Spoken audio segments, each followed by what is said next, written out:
warahmatullahi wabarakatuh. Halo guys, welcome back to Enida Channel. Jadi kali ini ya agak sedikit berbeda videonya. Biasanya kan kita membahas materi yang berupa animasi. Kali ini kita akan membuat video berupa podcast. Jadi keep on watching. So, kali ini ada 3 materi yang akan kita bahas. Yang pertama ada tunanetra, tunagrahita, dan tunadaksa. Dan ada lagi ya. Hari ini aku punya gestar yang sangat menarik. Penasaran kan? Let's move. Tada! Kita sambut bintang tamu hari ini. Belum diperkenalkan dengan muda nih. Besar hari ini tuh sangat-sangat menarik dan istimewa. Jadi semua ini ya mbak-mbak cantik yang di sini tuh teman kuliah saya di Universitas Muhammadiyah Gresik. Ya kita perkenalkan yang pertama ada Mbak Afifa. Hai. Nah, Mbak Afifa ini akan membawakan materi tentang tunadaksa. Selanjutnya ada Mbak Iris. Halo. Hai. Nah, Mbak Iris ini dia akan membawakan materi tentang tunanetra, dan yang terakhir ada Mbak Nafila. Halo. Halo. Nah, jadi Mbak Nafila ini akan membawakan materi kita tentang tunagrahita. Nah, jadi ya sebelum kita berbincang-bincang mendalam, sebenarnya kita tuh harus tahu, harus mengenal apa itu tunagrahita, tunanetra, dan tunadaksa. Nah, mari kita kenalan dulu mengenai tunadaksa. Mari, Mbak.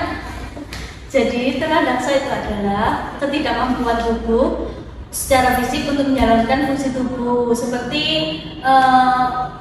keadaan normal, tapi kayak dia tuh kesulitan gitu loh, kayak jadinya tak kaku gitu.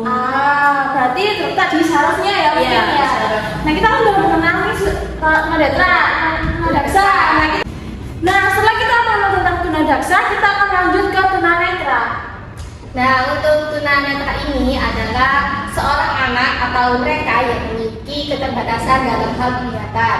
Nah, penglihatan ini sendiri bukan hanya satu macam saja, tetapi pada anak tunanetra itu keterbatasan penglihatannya dibagi menjadi 2 macam. Yang pertama yaitu keterbatasan penglihatan, yaitu anak buta total. Terus yang kedua itu ada anak tunanetra yang memiliki keterbatasan dalam sebagian penglihatan, tetapi dari fungsi matanya sendiri tidak berperan. Jadi dapat disimpulkan bahwa tunanetra itu memiliki keterbatasan dalam hal penglihatan. Selanjutnya kita akan kenalan dengan materi tunagrahita. Iya, jadi tunagrahita itu anak yang memiliki kekurangan atau keterbatasan dari segi mental atau intelektual di bawah rata-rata umumnya, Nah, ini tuh anak itu memiliki keterbatasan, jadi kekurangan dalam segi mengerjakan tugas-tugas akademik atau dalam obrolan seperti ini, kemampuan berbicara. Jadi di sini tuh di tunagrahita itu ada level atau tingkat-tingkatannya. Tingkatan yang pertama itu tingkatan rendah. Tingkatan rendah IQ-nya 51 sampai 70. Kalau sedang itu dari 35 sampai 51. Kalau yang agak berat itu 20 sampai 35, sedangkan berat itu sedangkan kalau yang 25 di bawah 25 atau bisa disebut dengan idiot, itu anak yang tunagrahita level sangat berat. Jadi kalau misalnya anak yang memiliki masalah di level rendah itu, anak itu masih bisa memiliki kemampuan menulis atau berbicara seperti anak reguler lainnya. Tapi kalau misalnya anak itu sudah tingkatan dari level sedang sampai level agak berat, itu anak itu sudah mulai butuh pendampingan khusus dalam melakukan aktivitas sehari-hari seperti itu. Oh, jadi tunagrahita itu lebih ke kelainan mental dan intelektual. Iya, Jadi kan kita udah kenalan nih, udah sedikit-sedikit tahu lah gambarannya seperti apa. Tapi ya, gimana cara kita itu mengetahui bahwa anak ini, oh anak itu tunadaksa, oh anak ini tunanetra, oh anak tunagrahita itu dari mana ya? Kira-kira. Kalau dari tunadaksa sendiri itu bisa dilihat dari fisik tubuhnya. Oh iya. Terus kayak gerakannya itu kaku, terus kayak tidak lengkap gitu anggota tubuhnya. Kalau yang lainnya? Kalau dari tunanetra sendiri yang paling dominan, yang paling sering kita lihat atau kita temui pasti dari gangguan pada penglihatannya. Nah, anak tunanetra itu sendiri cirinya selain penglihatan itu biasanya terdapat cairan pada area mata, terdapat infeksi, dan juga biasanya anak tunanetra itu memiliki ciri yang tidak signifikan, maksudnya di sini sudah bisa dilihat secara nyata, bukti nyata dari ciri tunanetra itu sendiri. Oh ya berarti bisa jadi visinya itu berbeda, bisa ada yang terlihat normal, oh tapi ternyata dia tidak bisa melihat, seperti itu ya. Nah kalau misalnya tunagrahita sendiri, jadi gini, kalau tunagrahita itu ada ciri khasnya. Ciri khasnya dia itu dalam pembelajaran itu kemampuan berpikir saat belajarnya itu rendah, tidak seperti anak-anak lainnya. Kalau ciri fisiknya, dia itu fisiknya itu berbeda, tidak seimbang. Ada yang kepalanya terlalu besar dengan tubuhnya, atau kepalanya terlalu kecil dengan tubuhnya, itu juga ada. Yang kedua, ciri fisiknya itu gerakan-gerakannya itu tidak terkendali, luar kendali. Terus yang ketiga itu ciri fisiknya sering keluar air ludah dari mulutnya. oh, jadi bisa dibilang lebih terlihat dari ciri fisiknya ya. Betul sekali, iya. Oh ya, sambil ngobrol bisa sambil menikmati hidangannya ya. Terima kasih. Nah, terus ini kan pasti ada penyebab di balik semua kejadian ya. Pasti ada penyebab di balik semua kelainan tersebut. Nah, kira-kira dari itu Greta sendiri nih, itu biasanya tuh penyebabnya apa sih? Kok bisa tiba-tiba anak itu kena Greta, kena kelainan yang seperti itu? Ya, jadi gini, penyebabnya itu mulai dari lahirnya itu bisa jadi secara prematur, bisa. Terus yang kedua, waktu ibunya sedang hamil itu sedang mengkonsumsi narkoba atau obat-obat terlarang, atau bisa jadi merokok seperti itu. Terus waktu persalinan itu bisa jadi anak itu kekurangan oksigen, kekurangan cukup oksigen. Terus bisa jadi ini tuh karena faktor keturunan. Tuh, dengerin pemirsa ya. Nah, sekarang tuh yang lagi program bumil ya, atau sekarang lagi hamil, hindari dulu ya, kayak rokok, terus narkoba itu dihindari dulu daripada nanti anaknya punya kelainan ya. Jangan sampai lah ya, jangan sampai. Dan sekarang kita langsung lanjut ya ke tunanetra. Nah, faktor penyebab dari tunanetra ini biasanya terdapat cacat atau infeksi dari lahir. Nah, selain itu seperti dari tunagrahita tadi, dari bayi yang lahir secara prematur. Kemudian ada infeksi juga pada mata.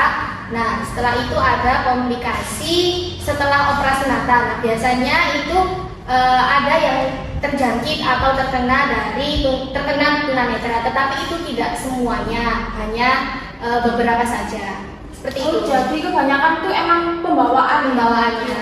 Tapi kalau misalnya bisa nggak tunanetra terjadi akibat kecelakaan atau gimana gitu, apa bisa ya? Kalau hal itu biasanya itu bisa.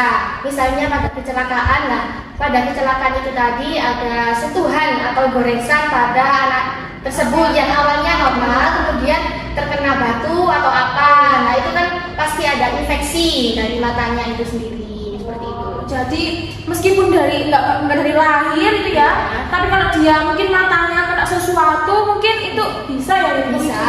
Nah, kita udah tahu kedua faktor penyebab. Nah sekarang kalau tunadarsa sendiri itu biasanya kenapa ya?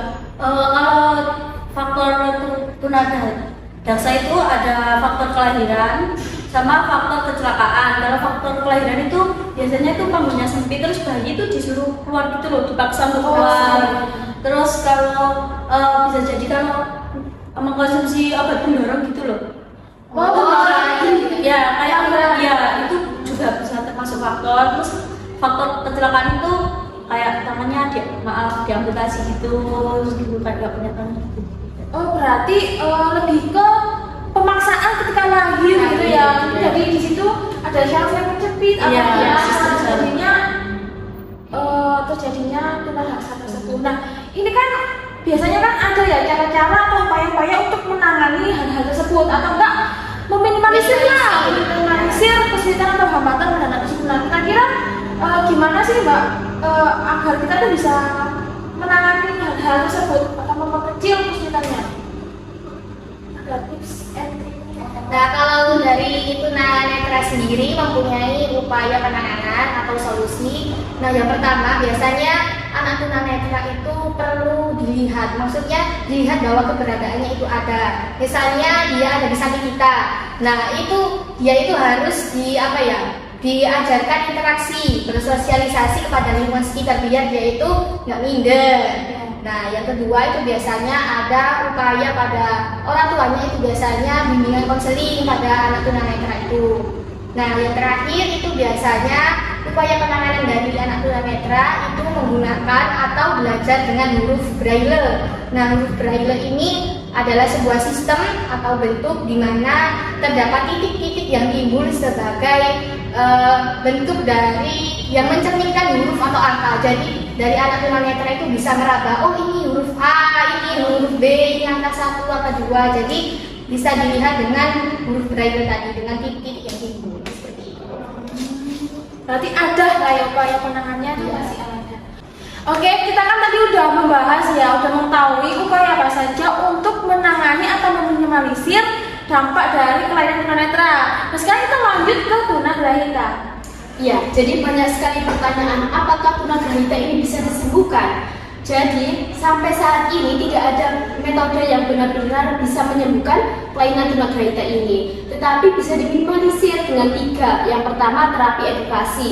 Dengan terapi ini bisa membuat siswa untuk mengembangkan keterampilan dalam berbicara, berkomunikasi. Memang prosesnya itu lama, iya agak lama, tetapi itu bisa mewujudkan siswa tadi. Terus yang kedua, terapi okupasi. Terapi okupasi itu bisa membantu siswa untuk siswa itu mandiri, bisa bekerja sendiri, kayak bisa makan sendiri, berpakaian sendiri, bahkan mandi sendiri pun juga bisa. Yang ketiga itu ada kurikulum khusus. Jadi kurikulum khusus ini siswa itu tidak dibedakan, meskipun dia itu punya kelainan tunagrahita, tapi tidak dibedakan dengan siswa yang lainnya. Yaitu berbagai macam sekolah, ada pendidikan inklusi, ada yang namanya sekolah khusus, ada program sekolah di rumah, seperti itu. Oh ya, jadi ininya itu tidak bisa dihilangkan, tapi bisa diupayakan, diminimalisir gitu ya dampaknya. Oke, sekarang kita lanjut ke tunadaksa. Ya. Kalau tunadaksa sendiri yaitu memiliki upaya penanganan seperti stimulus kemampuan anak sesuai dengan bakat atau yang digemari anak tersebut, terus memberi ruang atau sekolah untuk kayak mengembangkan bakatnya itu tadi, terus melatih dia agar percaya diri, kan kayak anggota tubuhnya itu kayak Tidak lekang gitu, jadi kayak melatih produksi. Oh, jadi ya lebih ke mungkin apa ya? Lebih ke terapi ya mungkin ya. Kami sama kayak terapi untuk memberikan stimulus bagaimana dia bergerak, mungkin seperti itu, dan memberikan kepercayaan diri. Jadi sebenarnya ya dari ketiga ini tuh kita dapat diambil kesimpulan bahwa mereka tuh punya kelainan dan kekurangan masing-masing. Seperti tunadaksa, dia mungkin kekurangan di bergeraknya, sebenarnya mungkin kaku atau enggak, mungkin ada salah satu atau dua anggota badannya yang kurang lengkap mungkin. Terus kalau yang tunanetra itu ya dia tidak bisa melihat, dan tunagrahita itu mungkin dia apa ya, intelijensinya kurang ya, sama fisiknya mungkin juga tidak kurang ya. Tapi ini tuh kan juga bisa diupayakan tadi, untuk diupayakan biar dia tuh juga bisa bersosialisasi dengan orang lain, bisa menunjukkan keterampilannya. Nah, tapi itu tuh harus dilakukan sejak dini. Jadi sebenarnya tuh intinya kita harus mengenali anak kita sendiri, orang sekitar kita sendiri. Oh ini dia normal, alhamdulillah ya. Atau enggak, oh dia ternyata punya tunanetra nih, ternyata dia punya tunadaksa ataupun tunagrahita. Jadi sebenarnya kita tuh harus mengenali sejak dini agar apa, upayanya dapat dilakukan sejak dini. Jadi sebenarnya kita nggak perlu malu kalau misalnya punya keluarga atau kerabat anak yang mungkin punya kekhususan, tapi kita harusnya itu mengupayakan, nggak apa-apa kurang, tapi diupayakan biar bisa mungkin mengejar yang lain atau menyamakan dengan yang lain ya, seperti itu. Jadi mungkin sampai sini saja pembahasan podcast kali ini ya. Kita akhiri dengan santai ya, minum dulu. Mungkin bisa diicipi ini kayaknya tadi belum minum terlihat tegang ya. Jadi sampai sini dulu. Jumpa kita hari ini. Wassalamualaikum warahmatullahi wabarakatuh.